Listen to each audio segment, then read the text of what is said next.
Welcome to the 2019 Free Learning Conference presented by Appalachian State University. This is the 1 o'clock session and I'm Mary Beth McKee. A reminder, this session is being recorded in Zoom and will be available later on the conference website. The session is entitled Flipping Flipgrid, Advancing Engagement and Community Through Constructivist Practice. And I'm pleased to introduce Dr. Theresa Redmond from Appalachian State University. And with that, I'll turn it over to you, Theresa. Go ahead. Hi, everyone. Welcome. We might have a few folks joining and we'll hear that ding. We can welcome them in the chat. Do what you're comfortable with in a Zoom session. I am Theresa Redmond and I'm relatively new to Zoom and virtual conferences. So I'll do my best to facilitate a meaningful learning experience for us all to engage with the content. This is the start of my 9th year at Appalachian State University. So I am coming at you from Boone, North Carolina. And I teach in media studies with one foot in teacher education, where we work with digital technologies with pre-service and in-service teachers, and one foot in a campus-wide media studies program where students come from a range of communications majors, such as journalism, political science, electronic media and broadcast, etc. So I kind of come at Flipgrid from these two worlds, from this background, but also from a personal interest in pedagogical tools and in particular the biases they may bring and the opportunities they may create or omit from teaching and learning. So that will be part of the focus. And I'm going to share the screen in a minute, and I'll kind of move back and forth between a PowerPoint, shared screen, and a video throughout the hour. So again, newbie to Zoom here, so let's see what happens. Okay. So Flipping Flipgrid, I've got some contact info there if you want to follow up. And the hashtag for the Free Learning Conference has been very active, and I can pop that in the chat, or maybe someone else can if you are on Twitter. And just for those of you who might be new to Flipgrid, Flipgrid is increasingly a leading video discussion platform for educators across contexts. So it's being used as young as pre-K and K through elementary, middle, high school, and in higher education. And in our session in particular, since Flipgrid has become free, I believe it was a year or 2 years ago. Previously, it was a subscription and required a fee to be paid. But since it's become free, it's really, I think, taken off. There's even a hashtag Flipgrid Fever if you want to follow that. In our session, however, we'll problematize Flipgrid and consider that although it's becoming wildly popular as a video response tool in a variety of settings, including face-to-face and online settings in K-12 and university settings, and video is an exciting new option for student voice to be invited into teaching and learning, I wonder how we might use it in ways that doesn't reproduce the traditional discussion thread model of our LMS forums. So some questions to think about before we dig in. What are some strategies to enhance student engagement and active learning using Flipgrid? How might we cultivate social constructivism? And I'll talk briefly about that as a key tenet of teaching in our Flipgrid conversations. And ultimately, what might you do in terms of thinking ahead to how you might use Flipgrid? So I like to preface this particular session as my sandbox. So I have like a teaching and learning sandbox for my scholarly work where I play. So I'm not a Flipgrid expert. I'm interested in exploring Flipgrid. So I would kind of categorize this session and the topics and the discussion as part of our sandbox, a place for us to explore and play. And here are those guiding questions, 2 of which I mentioned earlier, and then the third one, again, is about your own practice. And we'll revisit these at the end. Before we dig fully into the content, though, our contexts may have a lot to do with what we want to get out of this session and with how we think about using Flipgrid or moving forward. So I want to take a minute for us to label our situations. So at this point, I'll hit escape, and I will stop sharing the slideshow here, and I'm going to paste a link in our chat. So everyone should see a Padlet link popping up in the chat. And if you would open that link and you can copy and paste it into whatever browser you prefer, or you can go ahead and click on it and it will open probably in Safari. What I'd like to do is get a sense of who's here in the session. And so if you could on the Padlet just create a new text field and add your name. It could just be your first name, whatever's there in the Zoom window, that's so we can like see Jalen or Kristen or Sarah. And then just a quick descriptor. Are you elementary, middle, high school? Are you a tech coach, or maybe you're an instructional tech specialist in a higher ed context? Just your context so we can get a sense of the group. I'm also going to share the screen again so we can see this stuff coming up live. So let's see who we are. And I might have to hit refresh. Let's see, my Zoom windows are everywhere. All right. Now, Mary Beth, can folks see the Zoom thumbnails when I share the screen? Or do I only see those? Sorry, I was muted. Oh, no worries. Yes, you should be able to see, for me, it's on the right-hand side, the thumbnails of the people. Okay, they were covering the Padlet, so I moved them over. I didn't know if you could see them covering the Padlet. So I think you can all see the Padlet, and you're on it right now, and I've put it up in the share. So we've got folks who are in sociology, so higher education folks in sociology. We have another higher ed participant who's working in the writing world, literature, and working with faculty to implement writing across disciplines. We have the director of e-learning coming at us from Virginia. Mike was on the session quite early. Jalen, community college librarians. We've got some librarians in the mix. Part-time math, that's an interesting arrangement. Another community college librarian, Kristen, welcome. And Mary Beth is our higher ed tech coach here at App. So we've got quite a range of folks in the session, and it looks like most of us are working in higher education context. So that's good information to have. But that information doesn't reveal a lot about our motivations for why we might use Flipgrid. So again, I'm going to pop back over to my images here from the slideshow. And what I'd like us to consider now is our values. So we'll take a little more time for this to contextualize the field. When we start to talk about students and learning in any capacity, whether you're guiding faculty as an e-learning coach to work with students, or guiding faculty to learn and teach with students in writing across the curriculum, or a librarian working in a university context or other contexts, or a teacher directly in the class, like our sociology professor who's joined, we want to think about our values first. And those often get sidelined among issues related to accreditation or standardization or content. And if we think back to the keynote this morning, Dr. Maslin did focus in that keynote on active learning and what we want folks in the classrooms to come away with as an experience. People learn when they do something. So in many ways, what we do as educators is so much more than a focus on content. It's a focus on learning. And so I want you to consider what aspects of learning are indispensable for you, absolutely essential to your job. What is at the heart when you design or think about designing lessons that use an instructional tool like Flipgrid? What is really the key aspect of what you value? And so we'll visit the Padlet now and jot down your top 5 values related to learning, right in the same place where you listed your name. And so again, I'll try to stop sharing and go back to share the other window. And there's probably a more efficient way to do this. I apologize if it's a little back and forth. But we're in the Padlet now, again, the same Padlet.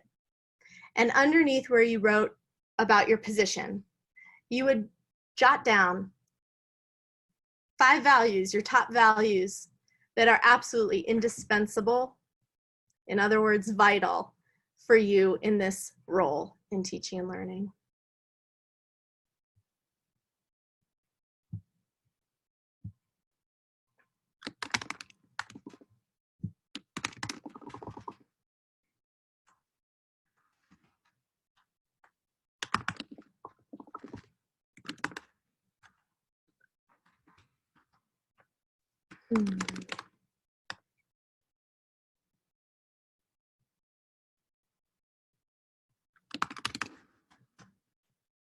Anyone else having problems editing this? I can't get any words in.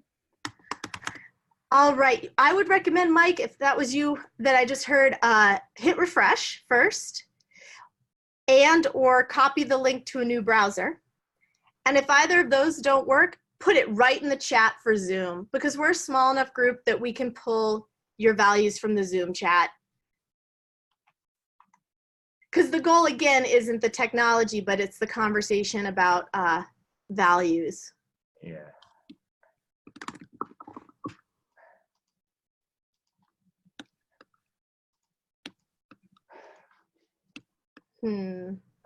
Yeah, pop it right in the chat if that makes life easier.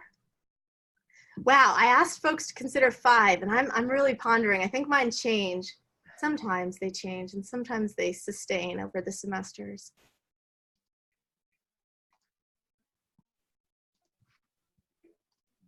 All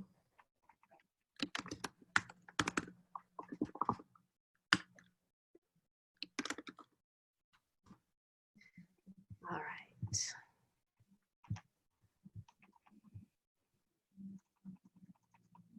It's 1:11, and I want to give enough time for us to do this.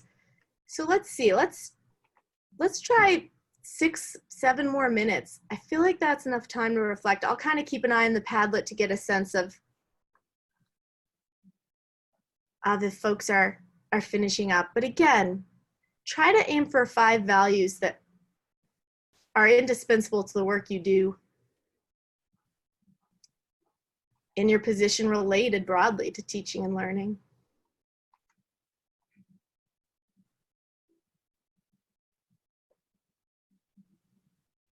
And I'm going to pop over to the chat actually and see. All right, so Mike's adding some. Great.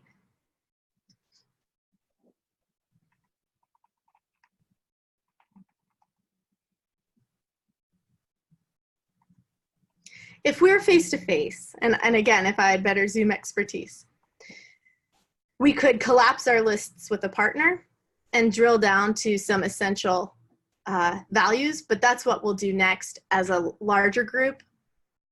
So if you don't quite hit 5, that's okay.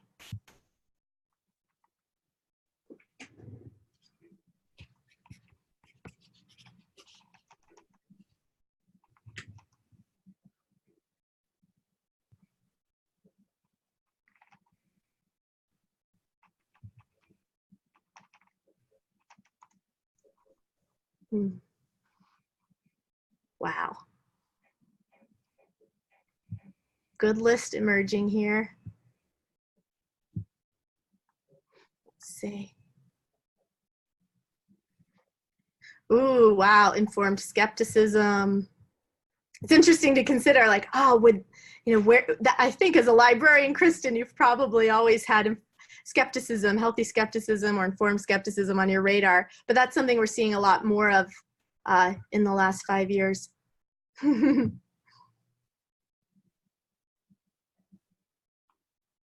Co-construction of knowledge, we're going to talk more about that. Rigor from Mike, if you're over in the chat, it looks like he's got the Padlet going though now. Yeah, I'm on my way through.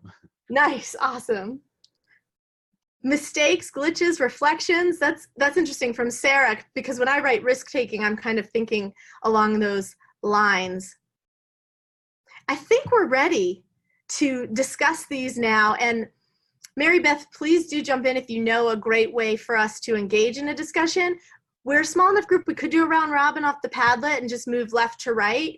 But I'd like to invite each person to maybe share one key theme that emerges off of the page that maybe ties all of our distinct values together. So we could hear one from each person, perhaps.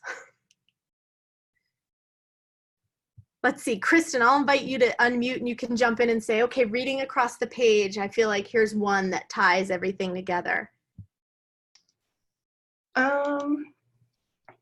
Let me take a look. Okay. So one value that ties everything together. Mm-hmm. I see a lot of like active interactivity and that kind of thing, I think. Okay. I'm going to create a master list and I'll show it to you once we pop over to the slides again. Okay. Let's see. Let's go. It might be easier, Theresa, because you can keep your chat window open. Maybe For the Type it in share chat. screen, show Padlet so everyone can keep looking at the different lists easily. And then you could call on different people to share ideas.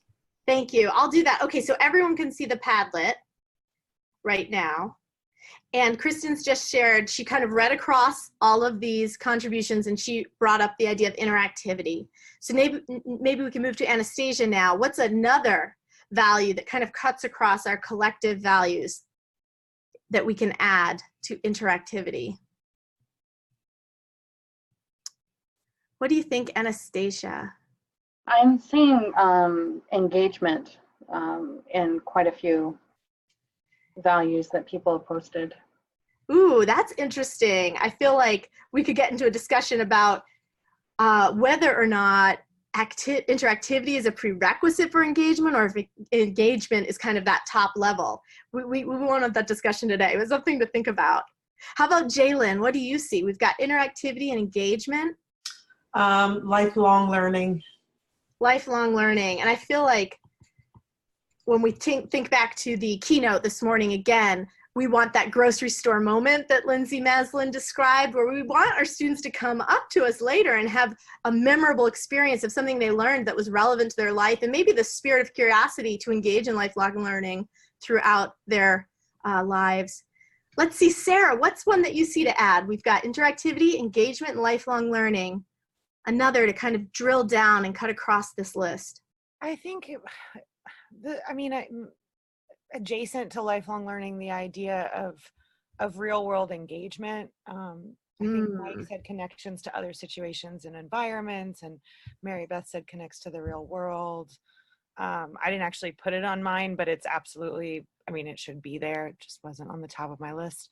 But we could come up with 20 or 40. If we really kept going. But the idea that there's some, and obviously that I think fits in with engagement too, this idea that there's an application to students' lives and the world that they're living in. I wrote down relevance/connection. I feel like I'm not sure what it would be called, but definitely there's got to be a purpose, a value beyond the class. All right, we'll go to Mike next. So now we're kind of really harder.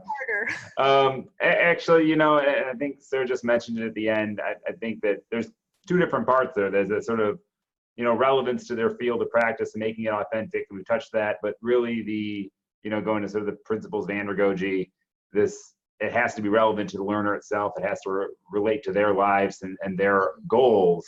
And I think we touched on it a little bit, but if I was to rewrite mine, I would kind of add that in there more, that if you're not, especially if this is sort of, I just come from like online instruction, and if it's asynchronous, that you really have to be able to draw those connections in, or else it just becomes this sort of rote procedure and move through the class process. So not only relevance and connection, but relevance and connection to the world and to the learner and their personal and professional identities and goals and dreams. Absolutely. I definitely can see how we can start to pull apart some of these more deeply. How about you, Mary Beth? You've got the grand finish. What is one more value that cuts across these collective, indispensable values? Okay, I'm going to tie together 3 on the list that you might not have grouped together, but I know you, Theresa, and we think outside the box. So keep that in mind for later. As someone who supports faculty who teach, especially when talking about Flipgrid, people talk about it doesn't feel as safe. So the safety thing, but I also am strangely combining that with some of the things on Mike's list. You had rigor and Sarah had process. And I think to me, it's actually a combination. Safe should not be so safe that we never push you. I think there is rigor and there is process. So it's like when I said on my list, safe spaces to share ideas, part of that is safety in the struggle of, I don't know this, I don't know the final outcome, but I still got to press on. So that was mine. And so this idea of safe space for learning, but also part of learning requires being uncomfortable sometimes. Yeah. And something that came to my mind as you were sharing this idea of safe space is privacy. And the reality is Flipgrid is a company, and all media have commercial purposes, including instructional technology companies. And so there's a whole other avenue related to safety that we could explore. We're going to keep going at this point, but let's see. I'm going to pop over. I'm still sharing. I think I can just pull up the PowerPoint. Do you see the PowerPoint now? Or do I need to specifically share that screen? Yeah, we're seeing Padlet, so you need to share. I'm going to go back and I'll pull up the PowerPoint again. Okay. And so at this point, I'm going to kind of go through a couple of slides to get us thinking, and then I will engage us in even deeper de-articulation of some of this, and then we'll look at some examples. So instructional design presents opportunities, but often also problems. And one of the problems that I feel is evident with Flipgrid and a variety of other teaching and learning technologies is that they often feature one way to use the tool. And this can then box us into a particular pedagogy, whether or not that pedagogy matches our values. So we just listed out these values that are indispensable to us. But then we might pull Flipgrid in, and Flipgrid could, without intentionally meaning to, or without us intentionally understanding that this is happening, covert or subvert those pedagogies. So let's see, where's my arrow key? So I'm going to do a throwback here to Douglas Rushkoff, who's a media theorist who works in the realm of media and culture. And so he's not an educational technology specialist, but he does dabble into some of how these technologies or media environments impact teaching and learning or being in the world. But in 2011, he released his book, Program or Be Programmed. Some of you may be familiar. But I'm going to play a 2-minute clip that's kind of like a trailer for the book. And while you're watching, listen carefully to his line. If you don't know what the software you're using is for, then you're not using it, but being used by it. And he's talking really broadly about social implications of just using tools, but I want us to consider connections to tech and pedagogy. So I'm going to stop sharing again and go share the QuickTime video. And I'll be playing this from my hard drive, but I can send the link along if folks are interested. So let's see. I'm going to talk aloud a little bit while I do this. Pull up QuickTime. And actually, Theresa, down the road, if you put the link in the window, so if someone's watching the recording, they could still access it that way. Okay. Well, let me go ahead and figure that out. It looks like I'm still sharing the PowerPoint. Is that possible? No? You aren't sharing anything, so we're back at the straight Zoom with seeing people. So if you go back to share and then choose your QuickTime. Okay. What I'm going to do is I'm going to pop the link in the chat.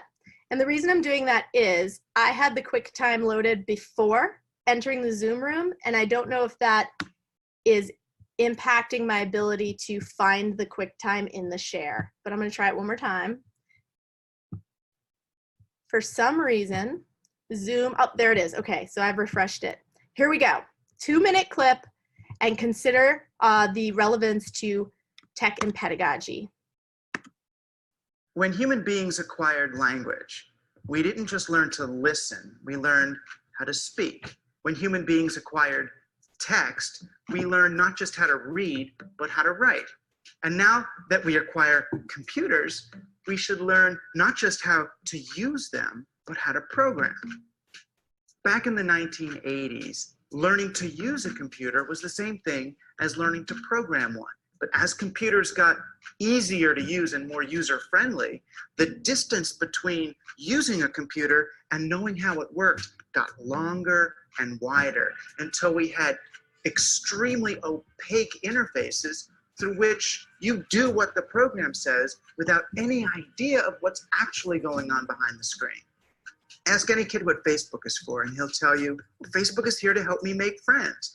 No, they're looking to figure out how to monetize people's relationships. If you don't know what the software you're using is for, then you're not using it, but being used by it. Back when I first got on the internet, I saw networking as the next great leap in human evolution, that we were moving towards a new networked organism. And I'm amazed at how few of us have actually decided to participate in this project. In a digital age, or in any age for that matter, Whoever holds the keys to programming ends up building the reality in which the rest of us live. Thanks to these technologies, we now have the ability to remake our economy, our education, our government, even our religions. If we don't seize the opportunity to remake our world, I promise you someone or something else will do it for us. All right, I'm gonna stop sharing, and we probably have a lot of reactions to that video, but I am gonna go back into the slides, share a couple of extended quotes from interviews with Rushkoff, and I believe at the end, I'm aiming to have about 10 minutes at the end for discussion. And so I think we can come back to this and this idea of being used by tools in that discussion. So a couple of extended quotes from this. And the comparison, the metaphor Douglas uses is rather intense, as was that video.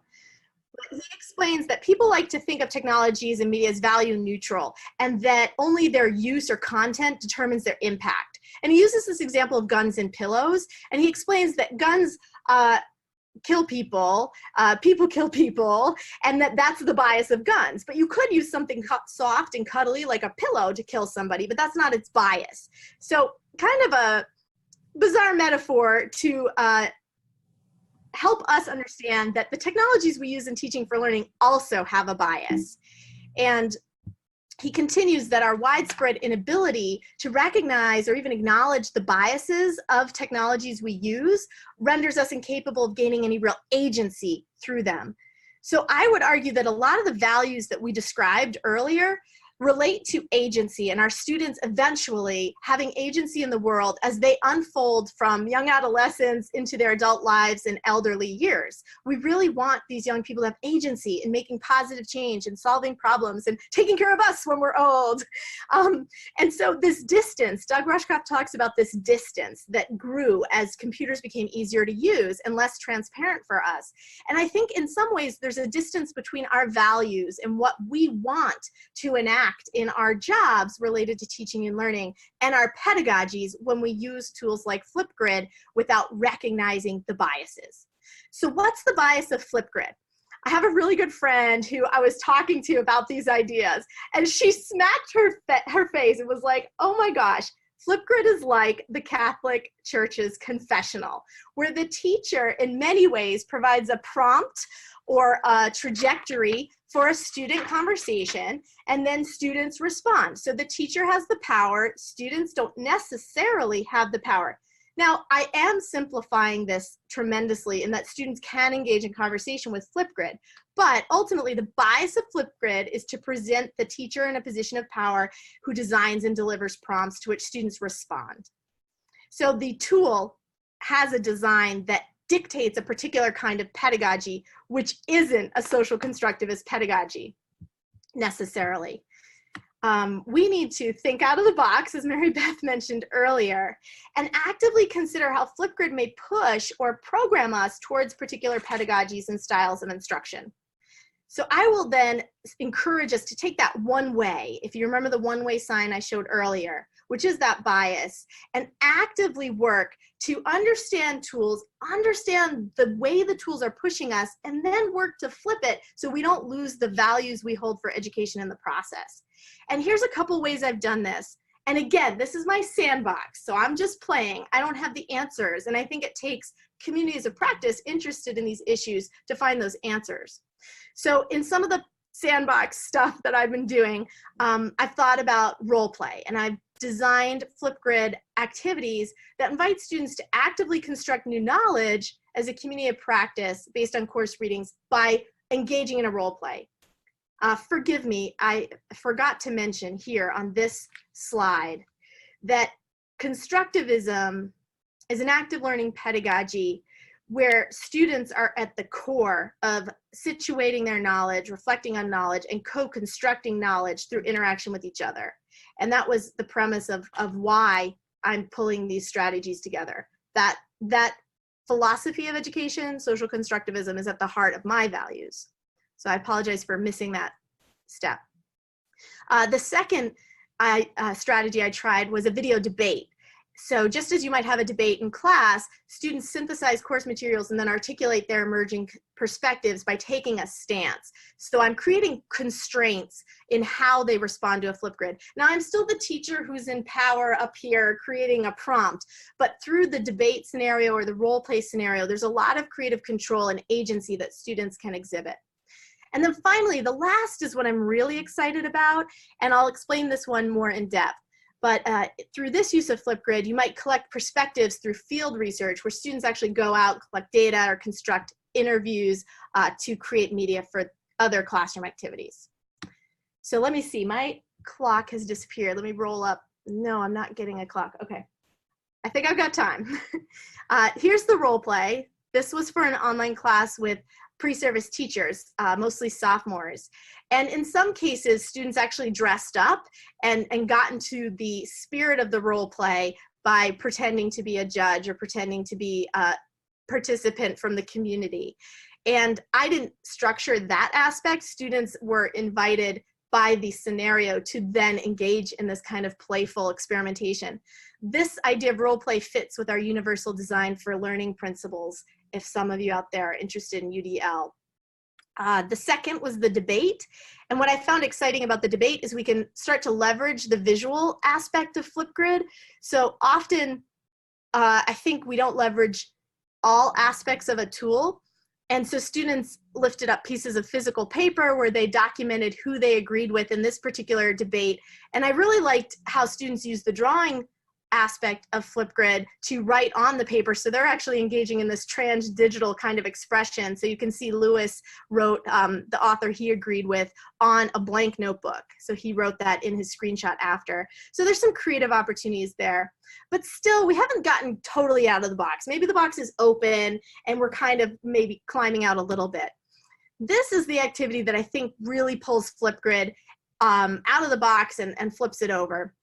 And this was a debate students engaged in related to misinformation, disinformation, fabrication, fake news in the digital age. So our librarians might be really interested, but it was back in 2017, so it was on the heels of our US presidential election of 2016. And leading up to that election, a variety of fake news stories exploded in the public sphere. And one was about fake ballot boxes being found in a warehouse.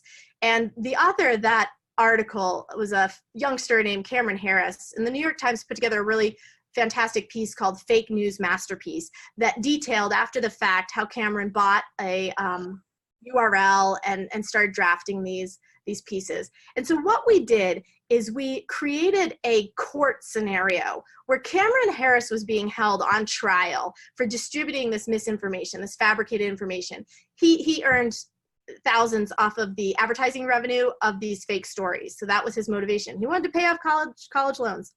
And as a fun aside, a student in this class was in the same high school as Cameron Harris. I think he was a freshman or sophomore the year Cameron graduated high school. So that was a neat connection.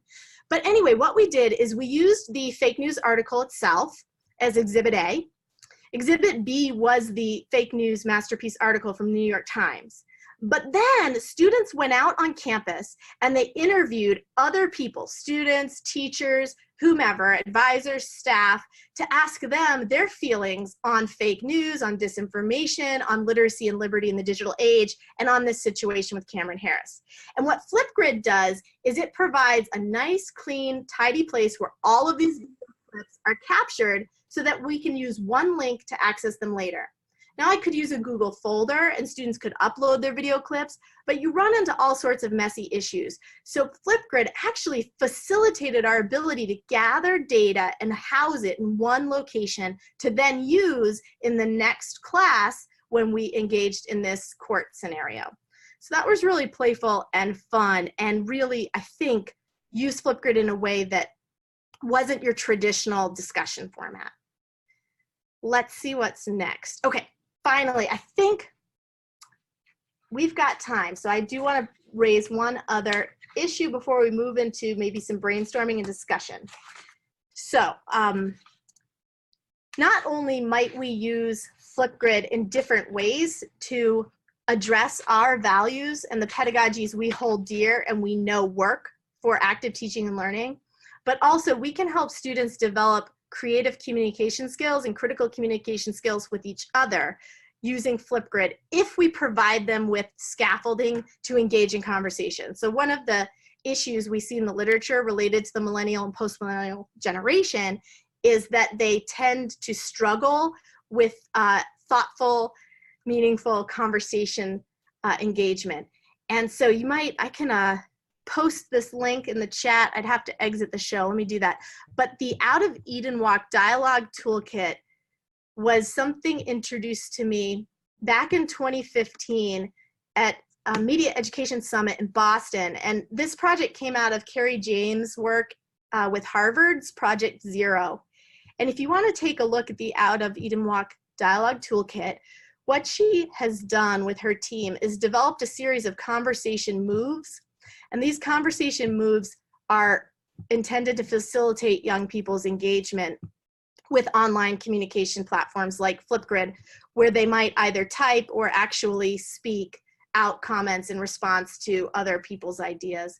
And so you can see a couple on the screen right now. Students might be asked to notice what stands out or catches your eye about a particular person's post, if it was a physical post like a photograph or something, or what might you appreciate. Another move that's not on the slide right now is to snip. How might you snip a key quote from something they said and then extend that conversation? So I think innovative uses of Flipgrid that flip the tech is one side of this, and then the other side of this is supporting students to engage in meaningful discussion online. Let's see, so I wanted to make sure I shared that. So as we start to climb out of the box, I want to give us time. It's about 1:43-ish or something. I want to give you the chance to brainstorm. And so if you have a piece of paper or a Word document or wherever you would normally do some brainstorming, start by writing down 2 or 3 topics that you would work with in your position. So if you're a sociology teacher, what are a couple of topics you might work with? Maybe one is issues of race and representation in the media. I'm not sure. You'll have to figure that out. I think Kristen was our social person, if I'm remembering. If you're Sarah, how would you help faculty learn how to write across the curriculum? What are 2 or 3 topics you would do with those faculty? If you're a librarian, 2 or 3 things that are part of your job. So we're trying to drill down to topics. For me, one would have been fake news and disinformation. That's one area that I would teach about. So let's see, if anyone needs to, I'm going to give us a few moments. I'm going to exit this slideshow so I can see my clock. 1:38. The second part's more challenging, so I'm only going to give us 3 minutes to come up with these 2 or 3 topics. And if you need clarifying information, feel free to unmute and ask.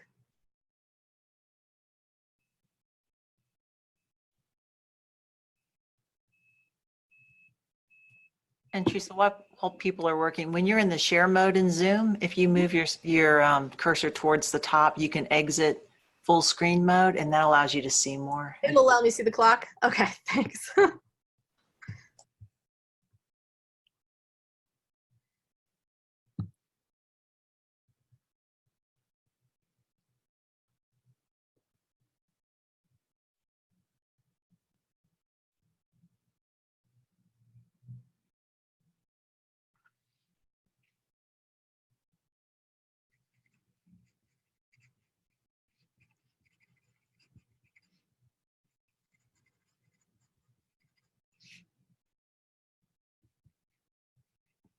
So again, while you're working, we have 2 minutes, plenty of time, and you're trying to develop a list of 2 or 3 topics that you would work with in your context. I don't want to use the word teach because that could be restrictive, so you might help professionally develop people.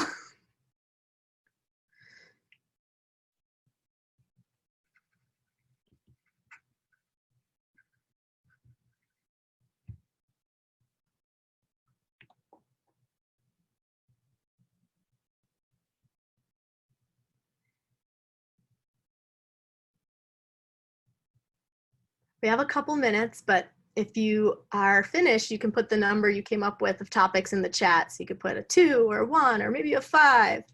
And I can get a sense of where folks are. All right, Mike's got 3 topics. So, okay, so I feel like we've got the timing's good. You could even put the topics in if you wanted to, actually. I would never know what you came up with.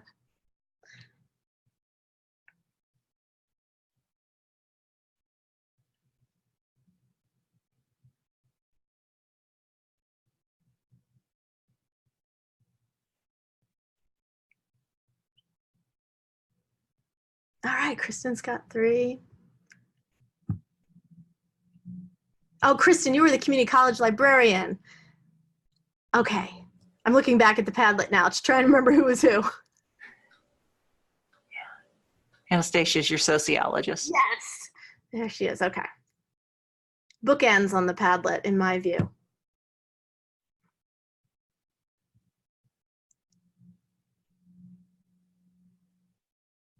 It looks like we're doing well. I had thought we'd wrap up at 142 this phase, but I think we can move into the next one. Everyone has at least one topic, it looks like, maybe even more. So here's the crux. This is the hard part. Coming up with the topics should be the easy part. Although I struggled, it's tough. What we're gonna do now is, with your brainstorm, select one, so highlight or circle one topic, and brainstorm 2 Flipgrid scenarios that you might use to prepare or enact or engage whomever your audience is, whether it's students or faculty or staff, whomever it is, in that topic. So I'll rephrase. If you were to use Flipgrid to engage whomever your audience is that you work with in that topic, how would you do it? I'm challenging you to come up with 2 ideas. If you come up with one, that's fine. And let's take, I'm going to try 6 minutes. So that'll bring us up to 148, and then we should be able to enter into a relaxed discussion for the rest of our session together. And you can put those ideas in the chat as you finish them if you'd like. Or keep them to yourself and we can talk about them in our ending discussion.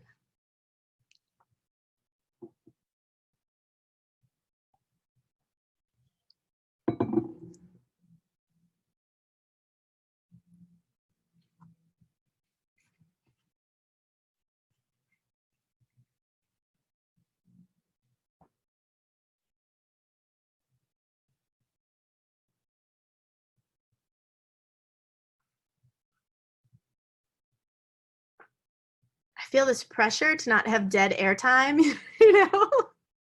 Like, oh no, like we're doing a radio show or something. We're thinking.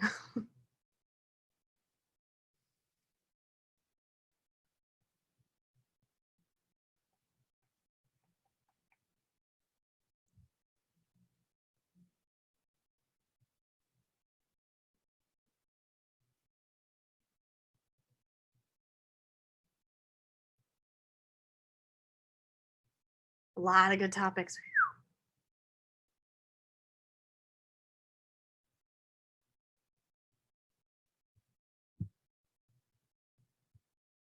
Anastasia, I'm just looking again and I'm seeing that you are here at App. So you must be excited with some of your topics that Brian Stevenson's coming to campus. That was a challenging book.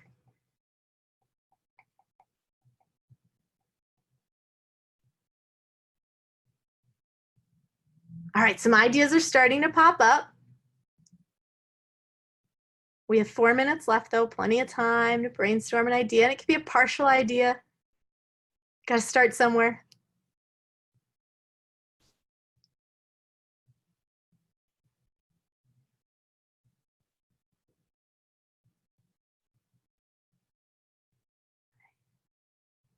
Authority of sources.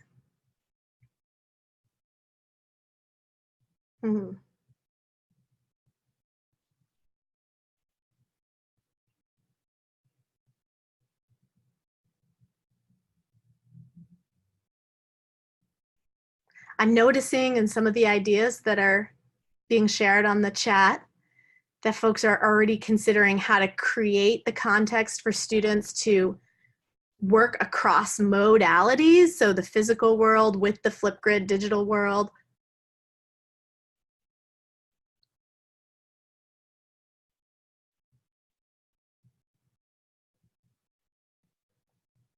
We haven't talked much about the response feature of Flipgrid except for me sharing those conversation modes.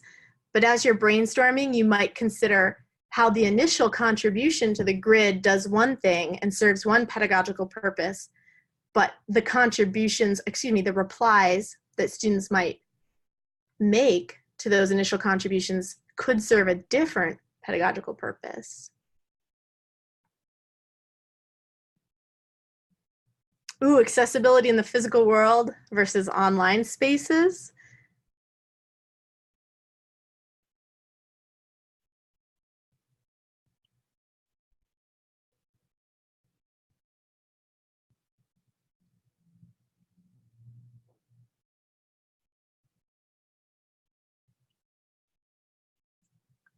I always struggle with walking a fine balance between offering enough time for folks to feel comfortable, but also keeping us engaged so that we can move into discussion when we're ready.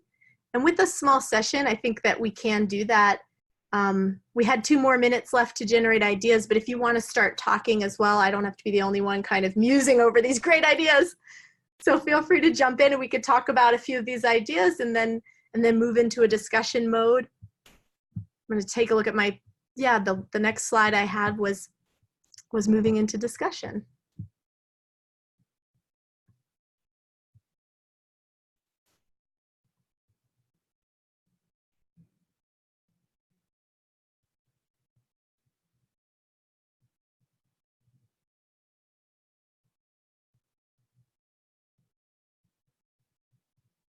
I have a meeting at 2, so I have to run, but I just wanted to say thank you so much. And I've been reading everybody's things. So thanks to all of you, because now I have all kinds of really good ideas that had never occurred to me. Oh, fantastic. It's very generative. Thank you guys. Great. Thanks for being here, Sarah. Have a good second meeting. Or third or whatever. Yeah, whatever it is today. It's that time of the year. Yeah. So one of the things that I kind of wanted to think about is, when I've done similar video things with VoiceThread, I guess, and looking at this tool as well, is the value of it for the student who's producing it, or if you're someone viewing, is there any value you're getting from someone else? Sort of that, classic discussion question, like, I always gonna criticize my own ideas. Okay, it's really creative and they think about it and they develop it, but would I want to watch someone else's as a student? Do I gain anything from it, or am I just producing my own? Is it sparking anything? What do folks think? I mean, this is an important question that Mike poses about the value of participating in this kind of assignment or work, whether it's Flipgrid or VoiceThread. Where is the motivation or the reward? Is it in sharing the idea and crafting the idea, or in the response? Would responses feel forced if a teacher required students to comment on each other's work? What are some ideas? I have one idea that a friend of mine shared, but I'm going to wait and see what folks have to share first.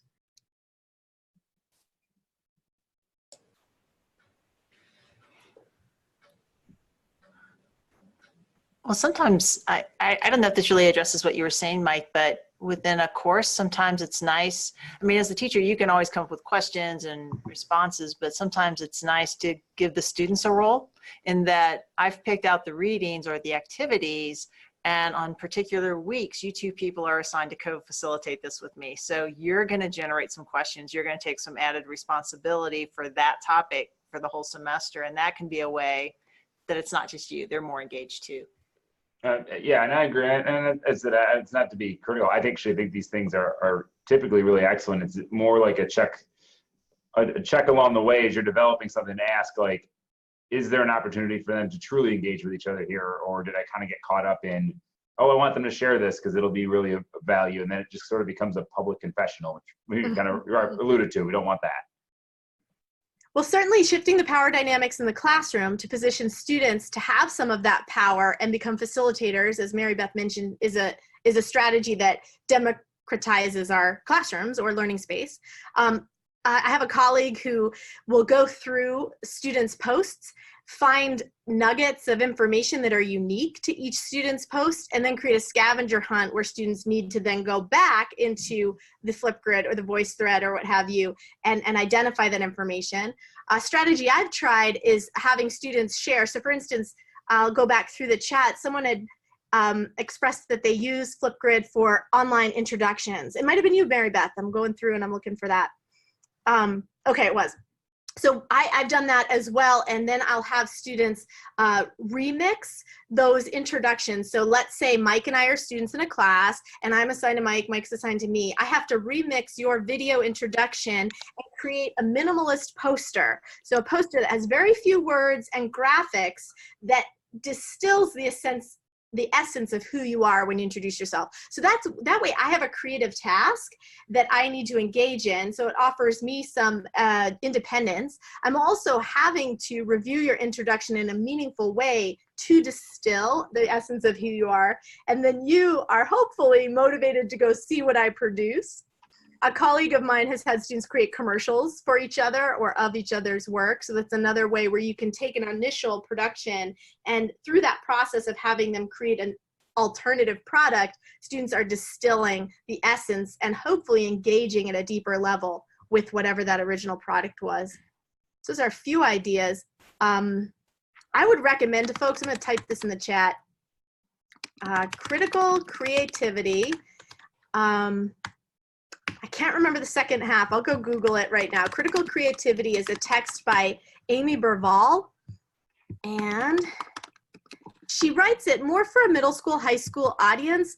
And although that is her audience, I found the book to be inspiring in terms of my own brainstorming for how to break out of the boundaries or constraints of kind of that well-trodden road that we tend to walk down as folks in teaching and learning environments, and really start to explore. So for instance, emojis on cards could be a really fun way to react to someone's video. Put together 3 emojis, print them off, put them on popsicle sticks, and you hold them up to convey a stream of ideas that might relate to someone's post.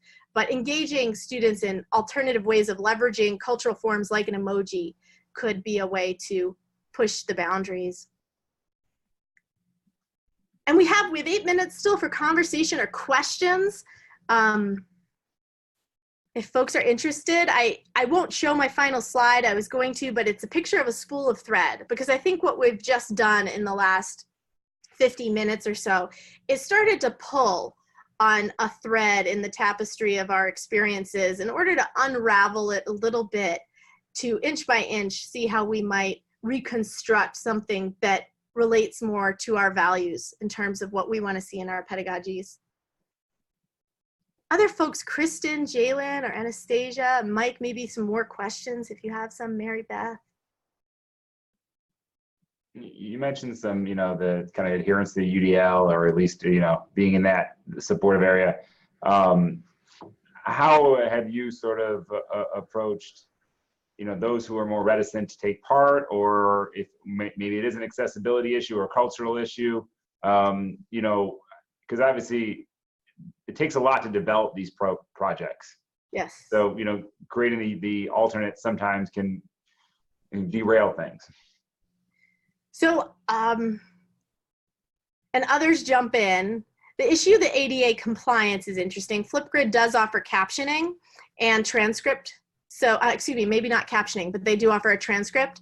It's not very good, and you need to turn it on before you set up the Flipgrid. So there's a lot of technical features of Flipgrid that you might explore in terms of meeting those ADA compliant issues. And the Flipgrid team's really great if you reach out to them. In terms of some of those other aspects, because it's a video response tool, it necessarily provides a visual. And there's a lot of issues that play there. In our College of Education, we rolled out EdTPA a few years ago, and EdTPA is a new teacher licensure protocol that includes video components. And there's a lot of discussion and debate over how those visual components might impact student scores depending on who or what type of environment is displayed. And so we get into issues of bias, certainly. I haven't found any answers. I don't have a neat and tidy response. In my course syllabus, I do mention that we will use Flipgrid. I don't overuse it. I'm very careful not to use it every week, even in an online class. A 16-week online class, I might only use it 3 times. So I do use other avenues of creative expression and engagement through the traditional LMS discussion thread, or Flipgrid might become an option. So those are some ways. Providing options can alleviate those biases. But I do have a clause in my syllabus that discusses how Flipgrid can facilitate your ability to present yourself professionally to others, and that is essential in the world across a range of careers. And you know, sometimes I have had students in particular classes who will keep a Post-it note over the camera. They will simply provide audio response. And that is something I'm still working through, but providing options, I think, is a good way to address that, and to be transparent and say Flipgrid's not going to be everyone's favorite tool, and I address that in the course by providing options. Yeah, no, I think that's a really good approach to it. I think, and not overusing it, and sort of, you know, not making it critical to their passing of the course, even though it develops a skill. You know, I think you just look at the ever emerging or changing kind of literature out there that, you know, a few years ago, we were told, you know, build community through putting your face in the courses and creating these, you know, that connection. So these tools allow that. And then there's, you know, a very good counter argument about, you know, gender identity and where people want to be and some sort of privacy. And then you're kind of stuck in between. Well, what's still pedagogically sound and what's It's not. true. So Yeah.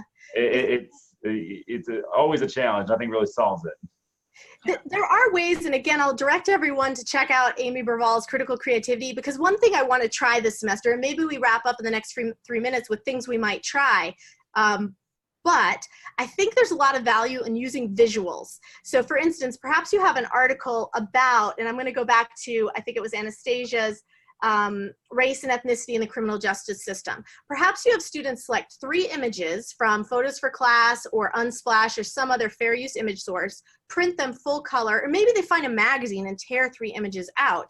And they need to address their feelings on that topic, what they already know, what they want to know more about, and a problem they anticipate arising as they seek to learn more. And maybe in the Flipgrid, we never see their face, but we see them hold up pictures and they articulate how that picture symbolizes their prior knowledge of the topic or whatever those other requirements are. So I think there's ways that we can leverage the convenience and accessibility of Flipgrid with combining visuals so that it's not necessarily a student's face. And that presents a creative challenge, and it also facilitates the social constructedness of knowledge, because students are having to interpret and synthesize key ideas when they select a photo that would then represent those ideas. And you might even require them to articulate their choices. Why did you choose this photo is part of that post.